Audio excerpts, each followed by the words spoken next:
నమస్కారం. ఈ వీడియోలో మకర రాశి గురించి మాట్లాడుకుందాం.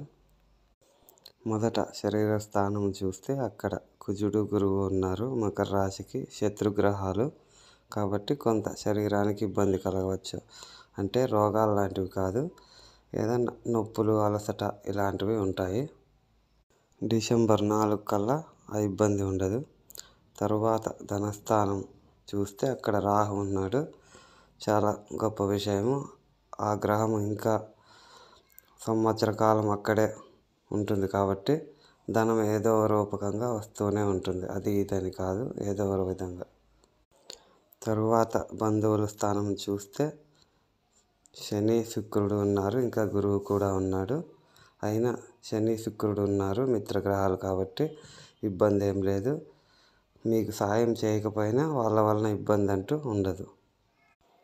ఇంకా 2 సంవత్సరాలు ఇలాగే ఉంటుంది. తరువాత 4వ స్థానం ఉద్యోగ స్థానం, వ్యాపార స్థానం చూస్తే అక్కడ సూర్యుడు, కుజుడు, బుధుడు ఉన్నారు. మిత్రగ్రహమైన బుధుడు ఒక్కడే ఉన్నాడు కాబట్టి ఇబ్బందిగానే ఉంటుంది. నవంబర్ 15 వరకు ఇలాగే ఉంటుంది.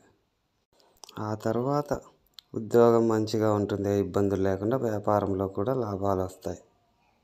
తరువాత 5వ స్థానం చూస్తే ఇది తెలివికి, సంతానానికి సంబంధించిన స్థానము. ఇక్కడ ఏ గ్రహాలు ఉన్నాయంటే కుజుడు, చంద్రుడు, శని ఉన్నారు. మిత్రగ్రహం శని ఒక్కడే ఉన్నాడు కాబట్టి అంత మంచిగా ఉండదు, మధ్య రకంగా ఉంటుంది.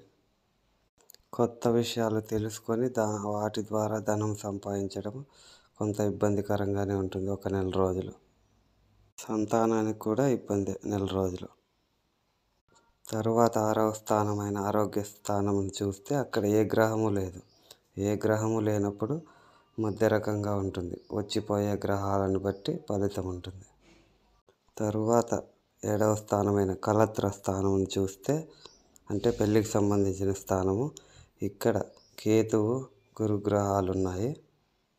ఈ 2 శత్రుగ్రహాలే. డిసెంబర్ 4 తర్వాత గురువు ఉండడు. అప్పటి నుంచి కొంత ఇబ్బంది తగ్గిపోతుంది. అప్పుడు పెళ్ళికి ప్రయత్నాలు చేయవచ్చు, అనుకూలంగా ఉంటుంది. లేదంటే ఇప్పటి నుంచి ట్రై చేసినా అప్పటికైనా సక్సెస్ అవుతుంది. ఏమైనా డౌట్లు ఉంటే అడగండి. వీడియో నచ్చితే లైక్ చేయండి, సబ్స్క్రైబ్ చేయండి.